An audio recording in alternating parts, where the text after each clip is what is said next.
वालेकुम। अल्लाह का बहुत एहसान है कि आज है चौथी रोज़ा और चौथी इफ्तारी, लेकिन मेरा आज शुरू हुआ है तीसरा पारा और अल्हम्दुलिल्लाह थोड़ा लेट ही सही पर अल्लाह के पास जो जाने की हमारी जो तैयारी होती है, जो हमारा तोशा होता है ना, तो वो मैं अपने आखिरत के लिए तैयार करते रहती हूँ, थोड़ा ही सही। और उसी के साथ जो अल्लाह ने मुझे यहाँ पे जिम्मेदारियाँ दी है, माँ और बाप दोनों बनकर एक जिम्मेदारी बनकर दोनों जिम्मेदारियों से निभाना, और उसी के साथ अल्लाह ने जो हैसियत दी है उससे जो भी मैं कर सकती हूँ, कि चाहे 2 लोगों के लिए हो या 20 लोगों के लिए, वो भी मैं करती रहती हूँ। तो माशाल्लाह कल की दावत के बाद इतनी ज़्यादा मेरे हाथ पैरों में तबीयत में ख़राब, हाथ पैरों में तकलीफ़, तो मैंने अम्मी को बोली कि चलो आज अच्छी वाली मैं आप लोगों को इफ्तारी बना के खिलाती हूँ। तो मैंने सोची हूँ कि आज लहसुनी टीका बनाऊँ, शेज़वान लहसुनी टीका, और उसका तरीका जब बताऊँगी तो आप देख लेना उसमें क्या क्या चीज़ें कैसे करते। और साथ ही साथ राइस नूडल्स जो होते हैं ना, राइस नूडल्स को हमारे इंडियन लोग ठेसा बहुत पसंद करते हैं, महाराष्ट्र हो या दुनिया पे कहीं पे भी जाओ तरीका एक ही रहता है, पर नाम अलग अलग रहते हैं। महाराष्ट्र में उसको ठेसा बोलते हैं। तो मैं राइस नूडल्स ले रही हूँ क्योंकि राइस के नूडल्स जो है बहुत टेस्टी लगते हैं ठेसा नूडल्स के साथ। तो मैं वो बनाने वाली हूँ, और उसी के साथ जो थोड़ी बहुत पकौड़ी है और थोड़े बहुत फ्रूट्स रहते हैं, तो इंशाल्लाह वो भी सब कर लूँगी। तो फिर वो रेसिपी आप लोगों को पूरी तरीके से बताती हूँ, और बहुत सिंपल है, बहुत थोड़ी देर में होती है, इसीलिए मैं इत्मीनान से अपनी इबादत पूरी करी और अब जा रही हूँ मैं अपनी रेसिपी बनाने के लिए। तो चलो, यहाँ पे सारी तैयारी जो है मैं कर गई थी, क्योंकि नमाज के बाद बहुत बहुत टाइम कम रहता है और सब तैयारी कर मतलब सब चीज़ें रेडी करके दस्तरखान पे लगाना रहता है। तो जैसे मैंने आपको बताया कि मैं शेज़वान चिकन टिक्का बनाने वाली हूँ, उसी के साथ में राइस नूडल्स बनाने वाली हूँ, वो भी ठेसे वाला, और साथ ही साथ थोड़े से मैं आलू की पकौड़ी बनाने वाली हूँ, और एक चने का भी मैंने सोची हूँ। तो देखो अगर टाइम मिल गया तो बॉइल्ड चने हैं मेरे पास, तो इंशाल्लाह वो पटना के स्टाइल के चने हैं जो मेरी छोटी बहन है वो बनाती थी। उसके अंदर जो पोहा होता है ना, वो फ्राई करके रखा जाता है, बहुत टेस्टी लगता है। तो इंशाल्लाह अगर टाइम मिल गया तो बनाती हूँ। तो आइए, मैं आपको सिंपल सी रेसिपी है और सिंपल सी चीज़ें हैं, और कोई चीज़ें आपको एक्स्ट्रा बाहर से लाने की ज़रूरत ही नहीं है, क्योंकि रमज़ान का टाइम हो या ऐसे भी रेगुलर ज़िंदगी, औरतों को बहुत काम रहता है भाई, और घर में अच्छा खाना भी बनाना रहता है। तो इसीलिए ये सारी चीज़ें जो मैं यूज़ करती हूँ हमारे पास हमेशा ही अवेलेबल होती है। तो आइए, राइस नूडल्स अब मुझे नहीं पता कौन सी कंपनी के मिलते हैं, मैं तो हमेशा यही लाती हूँ, और मुझे थाई फूड बहुत ज़्यादा पसंद है, तो इसीलिए थाई के काफ़ी सारी चीज़ें जो है मेरे पास रहती है। नूडल्स हो या वो जो शीट होती है, वो बहुत सारी चीज़ें जो सुशी बनाते हैं, वो सारी रैप जो है ना मेरे पास हमेशा अवेलेबल रहती है। इंशाल्लाह अगर रमज़ानों में होगा तो मैं ज़रूर बताऊँगी बनाकर। वैसे मैं आपको बताती हूँ, ये वाली जो देखिए सुशी रैप, और ये शीट जो होती है, ये वेजिटेबल हो या चिकन, इसको रैप करके खाया जाता है, ये बहुत अच्छे लगते हैं मुझे, इसीलिए मैं रखती हूँ हमेशा।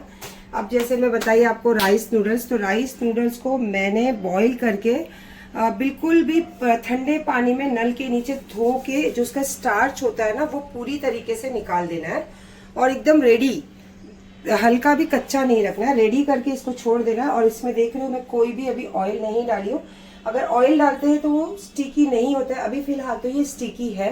तो इसमें जब मैं मसाला और तड़का दूंगी तो ये स्टिकीपन जो है खत्म हो जाएगा। तो इसमें जैसे मैं ठेसा बनाने वाली हूँ, तो उसमें मैं स्पेशली फीकी मिर्ची ली हूँ, क्योंकि मैं मिर्ची तीखी वाली नहीं खाती हूँ। और इसी के साथ साथ लहसुन जो होते हैं, आप अक्खे भी ले सकते हो या फिर आप चॉप करे हुए भी ले सकते हो, तो मैंने यहाँ पे लिया है चॉप की हुई लहसुन। और ठेसा हो नाम, और वहाँ पे अगर पीनट ना हो, मूंगफली ना हो, तो ठेसा मज़ा ही नहीं आए, नाम ही मज़ा नहीं आता है। तो यहाँ पे है मूंगफली, और तड़के में ठेसे के साथ लगता है ज़ीरा। तो आपको मैं फाइनली बता देती हूँ कि इसके साथ जो ठेसा बनने वाला है, हरी मिर्च, मूंगफली, ज़ीरा और लहसुन, और टेस्ट के अकॉर्डिंग नमक, और इसमें मैं थोड़ा सा डालने वाली हूँ चिकन पाउडर। और उसी के साथ साथ नमक, आपको अगर चिकन पाउडर आप यूज़ करोगे तो नमक स्किप कर देना, और अगर आप चिकन पाउडर नहीं यूज़ करते हो तो नमक ज़रूर करना। और लास्ट में हम इसमें डालेंगे बहुत सारी तिल, सिसमी, जो टेस्ट इसका आएगा तो वो आप मुझे बताओगे कमेंट के ज़रिए। और रहा ये chicken tikka, smoky Schezwan chicken tikka. तो इसका और इसमें है ना लहसुन जो है ना वो बहुत ज़्यादा पड़ते हैं, तो इसीलिए इसका जो फ्लेवर है वो लहसुन से ही आता है। चाहे आप शेजवान डालो चाहे दूसरे मसाले डालो, पर इसका नाम है लहसुनी टिक्का, तो इसको लहसुन आपको ज़्यादा यूज़ करना पड़ेगा। तो सबसे पहले हम इसका बना लेते हैं मैरिनेशन, क्योंकि इसको थोड़ा देर हमें मैरिनेशन करके छोड़ना रहेगा। तो चलो इसका मैरिनेशन रेडी करते हैं। सबसे पहले इसमें डालेंगे नमक, और तंदूरी मसाला अगर यहाँ का है तो भी चलेगा। ये तो तंदूरी मसाला, बारबेक्यू मसाला जो है मैं बगदाद से लेकर आई हूँ, तो ये तंदूरी मसाला है। आप इंडियन मसाला भी तंदूरी यूज़ कर सकते हो। 1 चम्मच अकॉर्डिंग आपकी चिकन कितनी रहेगी उसके हिसाब से मसाले पड़ते हैं इसके अंदर। और साथ ही साथ इसमें पड़ता है, जैसे मैंने आपको पहले ही बता दी कि लहसुन बहुत ज़्यादा रहता है इसमें, तो शेजवान में लहसुन रहता ही रहता है, पर स्पेशली आप अलग से भी इसके अंदर लहसुन जो है वो ऐड करोगे। 1.5 चम्मच जितना मैंने डाला है शेजवान, और साथ ही साथ 1 चम्मच जितना मैं डाल रही हूँ इसके अंदर लहसुन, चॉप किया हुआ लहसुन। अब इसमें डालेंगे थोड़ा सा हरा धनिया चॉप कर और 2 चम्मच दही। अच्छा, जिसमें पानी कम लगे ना वही दही का पीस इसमें से डालना। तो ये डब्बे में तो काफ़ी सारी दही है, पर इसमें पानी बहुत कम है, थिक गई है। तो ये 2 चम्मच मैंने यहाँ पे ले लिया दही, और इसके साथ साथ मैं थोड़ा सा हरा धनिया जो है वो चॉप कर लेती हूँ। और आपको अगर पसंद है तो आप इसमें ऑयल डालिए, बटर डालिए, या फिर घी भी डाल सकते हैं। मैं इसमें डालने वाली हूँ ऑलिव ऑयल। बस ये हो जाएगा ना, तो यहाँ पे ये ऑलिव ऑयल जो है कुकिंग वाला मैं यूज़ करती हूँ। वो इसलिए क्योंकि मेरा बेटा बहुत मेहनत करता है, जिम में जाकर अपनी बॉडी पे बहुत ध्यान रखता है, रोज़े में अपनी इबादत भी करता है, अपना जिम भी करता है और अपना काम भी करता है। तो मेरा फ़र्ज़ है कि वो चीज़ों के साथ थोड़ी बहुत मदद मैं भी कर दूँ मेरे बच्चे के लिए। तो इसीलिए मैं हो सके उतना खाने पे ध्यान देती हूँ उसके, ताकि उसकी मेहनत जो है वो रंग लाए। तो ये है ऑलिव ऑयल जो मैं थोड़ा इस पर डाल देती हूँ। 2 चम्मच जितना ऑयली ऑयल डाल दीजिए इसके अंदर। और अगर आप दूसरा कोई चीज़ यूज़ कर रहे हो तो नो प्रॉब्लम, टेस्ट सेम ही रहता है, पर इसमें थोड़ा फैटनेस जो है वो नहीं रहता है। चलिए अब इसको हाथ की मदद से अच्छे से मैरिनेट करना है, और इसको जितना आपके पास टाइम हो तो उतना देर रख सकते हो, नहीं है तो एटलीस्ट 15 मिनट तो आपको रखना ही पड़ेगा। तीखी हो या फीकी मिर्ची को भूनना बहुत ज़रूरी होता है ठेसे में, क्योंकि जो इसका कच्चापन हो या एक हरे कलर की स्मेल आती है हरी मिर्चियों में, तो वो नहीं आना चाहिए जब हम खाते हैं। तो मैंने यहाँ पे थोड़ा सा ऑयल के साथ इसको भून रही हूँ, और बाद में एक और तड़का लगेगा इसके अंदर, वो बाद में करते हैं। मिर्ची भून के थोड़ा सा ठंडा करने छोड़ दीजिए, और हमें इसको दरदरा करना है। तो आप हाथ की मदद से भी कर सकते हो, सिलबत्ते पे, मिक्सी में भी कर सकते हो, और अगर चॉपर है तो ज़्यादा बेटर। तो मैं डाल रही हूँ चॉपर में, और इसी के साथ साथ नमक थोड़ा सा, और जो मैंने ग्रीन वाली मिर्चें पीसी हूँ वो डालेंगे इसके अंदर। बिल्कुल कच्ची नहीं रहनी चाहिए, जैसे हम खाने के लिए भी मिर्चियाँ फ्राई करते हैं ना, इस तरीके की होनी चाहिए। पर ऑयल इसमें बहुत कम है, तो इसीलिए आपको थोड़ा सा कड़क कड़क लगेगा। ये डाला मैंने इसमें नमक, बस अब इसको दरदरा करके पीस लेते हैं। इतना मस्त फाइन, ये देखो ठेसा हो गया। कभी अगर सफ़र में जा रहे हो ना, तो इसको सिर्फ तेल के अंदर फ्राई करना, और कुछ नहीं, बस रोटी लपेट लेना, चाहे भाकरी हो चाहे रोटी, क्या है मज़ा देता है। और साथ में 1-2 प्याज भी रख ही लेना। ये जो भी बर्तन में आपको सर्व करना है, एक ही बार उसी में डाल देना है। इसको बस ऐसा फैला के रखते हैं। अब इसमें पड़ने वाला है तड़का। जैसे इसमें हमने डाल दिया था ठेसा, और साथ ही साथ जो ग्रीन वाली प्याज है बहुत बारीक कटिंग करनी रहती है इसकी, तो वो भी कच्ची ही डालनी है इसके अंदर। और साथ ही साथ अब इसमें तड़का जो है, आपको जो ऑयल पसंद है वो ऑयल, जैसे मैंने अभी चिकन टिक्का में ऑलिव ऑयल डाली हूँ, और इसमें मूंगफली या फिर सनफ्लावर आपको जो पसंद है आप यूज़ कर सकते हो। मैंने मूंगफली डाला है क्योंकि कुकिंग में मूंगफली का जो टेस्ट है ना बहुत अच्छा लगता है ये सब। और इसमें मैंने मूंगफली डाली भी हो तो इसीलिए मैंने मूंगफली का तेल यूज़ करी हूँ। तेल को बहुत अच्छे से गर्म करना है और मैंने कर लिया है। अब इसमें डालते हैं तड़का। पहले तो डालेंगे 1 चम्मच जीरा, तेल देखो कितना गर्म है, और 1 चम्मच चॉप किया हुआ लहसुन,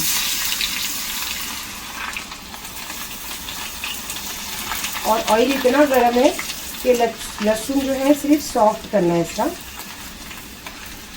इसको लाल नहीं करना है क्योंकि इसका लहसुन का जो टेस्ट है ये पूरे नूडल्स में आनी है। और ठेसा का मतलब ही वही होता है ना, मिर्ची लहसुन सब चीज़ें होनी चाहिए। और मैंने आपको पहले बताई थी कि मैं इसमें थोड़ा सा चिकन पाउडर यूज़ करने वाली हूँ। अगर चिकन पाउडर नहीं करी तो नमक करूँगी, तो मैंने इसमें नमक यूज़ कर लिया है, चिकन पाउडर नहीं किया। तो अब ये इसमें मैं डालने वाली हूँ तड़का। बस ये सब साफ हो गया।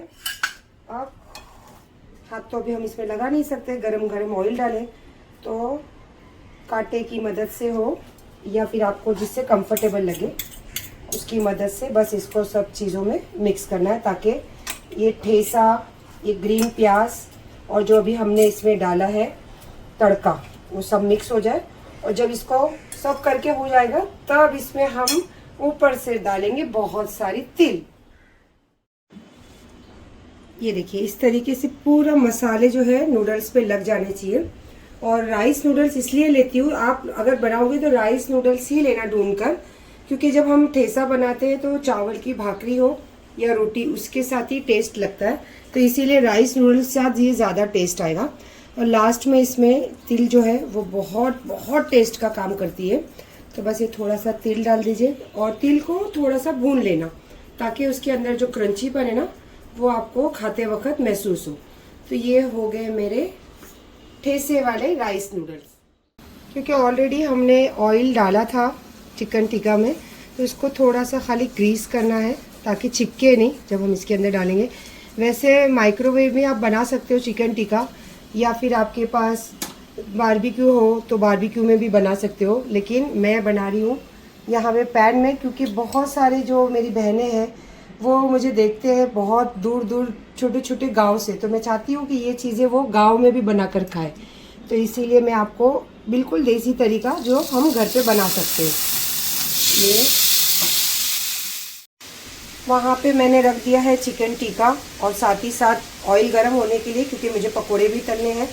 तो मैंने बोला उतनी देर में पहले फटाफट फ्रूट्स काट लूँ। तो माशाल्लाह मेरा फ्रूट्स भी यहाँ पे कट गया है। और जैसे कि कोल्ड ड्रिंक कुछ बनाना था तो अमीन मेरे को बोलता है कि आप अपना वाला कोल्ड ड्रिंक बना के पिलाओ तो मैं पीऊँगा। तो मैंने बोला चलो फिर वो हम कल पे छोड़ते हैं। तो ये हो गए मेरे फ्रूट्स भी कट हो गए, और आवाज़ तो आपको आ रही होगी। चलो एक नज़र आपको चिकन टिक्का भी बता देती हूँ। माशाल्लाह ये देखिए, अब इसको बिल्कुल स्लो आंच पे छोड़ देना है जितना भी इसका पानी है सूखने के लिए। और फिर इसमें हम देंगे स्मोकी फ्लेवर, और थोड़ा सा जो टिक्का जब तक जला हुआ ना दिखे तो मज़ा नहीं आता, तो थोड़ी सी बूटियों को हम जला भी लेंगे।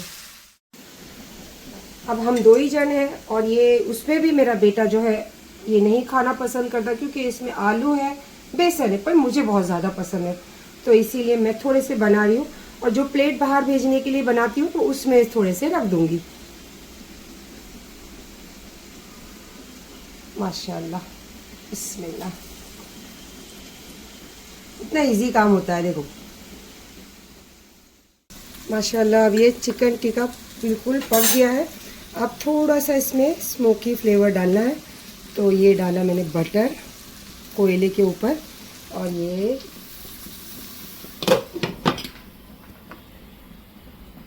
Buttery buttery. अब माशाल्लाह ये पूरा फ्लेवर जो है स्मोकी हो गया। बट टीके जब तक जले ना हो टीके दिखते नहीं है, तो अब बारी है पहले इसको प्रेजेंटिंग, एंड उसके बाद स्मोकी फ्लेवर के साथ स्मोकी इसका शक्कर। ये माशाल्लाह देखने वाले का दिल खुश होना चाहिए और ना खाने वाले का दिल चाहना चाहिए कि इसको हमें खाना है। ये होता है प्रेजेंटिंग। और मेरा बेटा तो हमेशा ही मुझे खिताब देता है, क्रिएटिव हेड। हाँ, क्रिएटिव मम्मा। ये हो गए मेरे आज के शेजवान लहसुनी स्मोकी टिक्का। चलो अब जैसे मैं आपको बता रही हूँ कि स्मोकी तो हो गया है, बट थोड़ी शक्ल में बाकी है, चलो वो भी कर लेते हैं। ये है इसका रियल नहीं, छुपा। रियल टेस्ट आ गया है, बट थोड़ा सा लुक वाइज भी लगनी चाहिए ना सेम चीज़, ये उसके लिए है। टेस्ट तो बहुत अच्छे से उम्दा आ गया है इस पे। तो ऊपर के जो प्रेजेंटिंग के पीस हो गए उसको आप इसे थोड़ा सा स्मोक दे दीजिए। और फिर चलो अब चलते दस्तरखान पे। माशाल्लाह सब चीज़ें मेरी हो गई है रेडी। और आज तो मुझे टाइम भी मिल गया है दस्तरखान पे बैठ के दुआ करने और अल्लाह पाक से कुछ और मांगने।